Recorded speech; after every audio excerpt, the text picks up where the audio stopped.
Win, win, and win. That right there is what the Golden State Warriors have been doing all season. Well, except for when they play the Los Angeles Clippers, who have placed some kind of curse on the Warriors. But if you ignore the Clippers, the Golden State Warriors would be 11-1 on the season. And even with those two losses, they are 11-3 and first in the Western Conference. Yes, after people spent all season writing them off, the Dubs are back. And I think it's safe to say that now, because the game against Atlanta was the exact kind of game that we just didn't see from the Warriors last season. They took care of business. We all know that didn't happen very often last season, with the Dubs either scraping wins or blowing huge leads on a consistent basis. Well, after being up 25 points at halftime against Atlanta, the Hawks brought the lead down a little bit, only for the starters to return to the game and close things out comfortably. And I've told you guys this 100 times, but I'm gonna keep saying it. What I love about this team is, in addition to the big three, yes, it's a big three with the way Andrew Wiggins has been playing, in addition to that,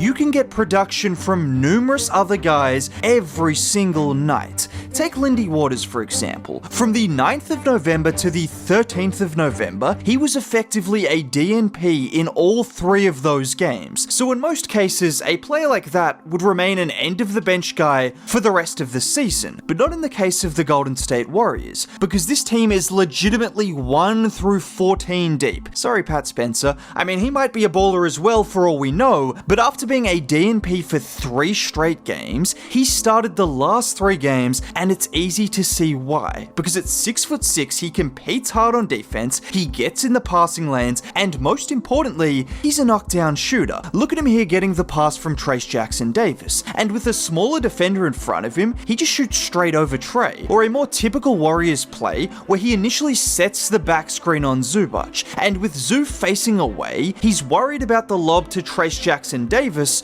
so Lindy just pops out to the 3-point line and knocks it down. And you also see the importance of his spacing on plays like this, where the defense is ready to help off on Steph Curry to stop him from getting to the rim, and Lindy makes them pay. I'm sure you guys already know, but that's why it's so important to have shooting at the 2-guard spot, and it's the reason Jonathan Kuminga has been coming off the bench and receiving less minutes, because despite his talent, teams just don't respect him as a shooter. And with the way Steph, Wiggs, and Dray are playing in that starting lineup, right now all the Warriors need is someone who can take some defensive attention away from those guys, or if the defense decides to still help off him, he's going to make them pay at a consistent rate. Now, unfortunately, there is a reason for Lindy Waters becoming a starter, and after a season where there has been practically no bad news for the Warriors, knock on wood, it was reported that DeAnthony Melton has torn his ACL, and this is a guy who I thought would be a starter and potentially the best player on this team outside of Wiggs, Steph, and Draymond. He might not score like JK or shoot like Buddy, but his reliability, his defense, his playmaking, and his shooting were all perfect for this team. But it's better to not think too much about that and just wish him the best. Luckily, if there is any team capable of filling in for a good role player, it's the Warriors. And for guys like Lindy Waters, Moses Moody, and Brandon Pajemski, yes, Pods,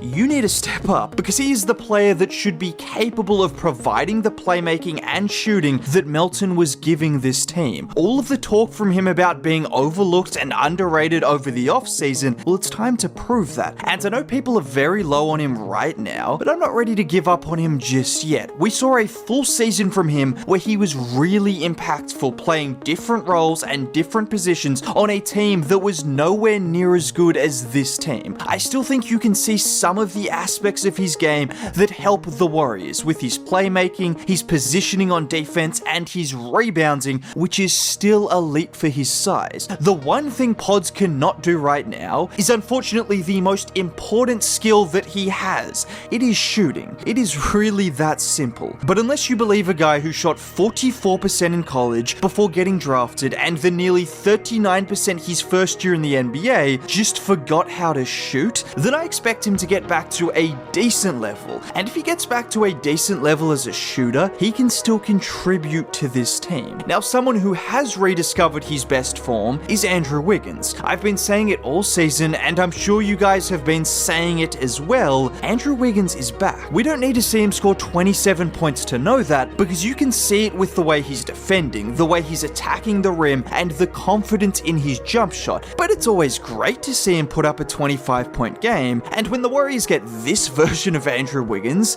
they are almost unstoppable. Now, let's not expect 25 points a night, but whenever he does give you these kind of games, there's a 90% chance the Dubs will win. And the key to Wiggs playing his best is attacking the rim, using those physical gifts and the skill set he has to dominate, just like we see with Jonathan Kuminga. Look at him here getting the handoff from Trace. Capella gets caught in two minds, so Wiggs attacks the opening and gets to the rim. Or in this play where Pods comes through with the brush screen, which freezes Daniels for just a second, and that's enough for Wiggs to get downhill, and then the ability to hang and finish around Jalen Johnson is impressive. And just to finish things off, with the game pretty much out of reach, it's another Trace handoff, and again Capella is caught in two minds, so Wiggs takes advantage of that, getting downhill and to the rim. The Warriors aren't the perfect team, but no one is. Well, aside from the 2017 Warriors, who, they were pretty good. But when you have Steph Curry playing at an MVP level, Draymond Green playing at a DPOY level, and Andrew Wiggins playing at his best on both ends of the floor, that is the key to the Dubs being a championship contender, just like in 2022. The difference this year, however, is they also have the depth, which not only helps these guys when they're on the floor, but more importantly, the Dubs have the pieces to allow Steph and Dre some extra time to rest on the bench. Just look at Steph's minutes on average, which are 3 minutes lower than last year and 5 minutes lower than the year before. And the only games in which he has played above 30 minutes was against the Celtics, Mavs, Thunder, and Clippers. All huge games in which the Dubs needed Steph, and the Warriors ended up winning 3 of those 4 games because, yeah, we all know they can't beat the Clippers, but even in the game against Atlanta, it looked like Steph was going to play about 25 minutes until the Hawks made a bit of a comeback and the starters had to come back in and just make sure of things. But last year it felt like every single game went to the very last possession,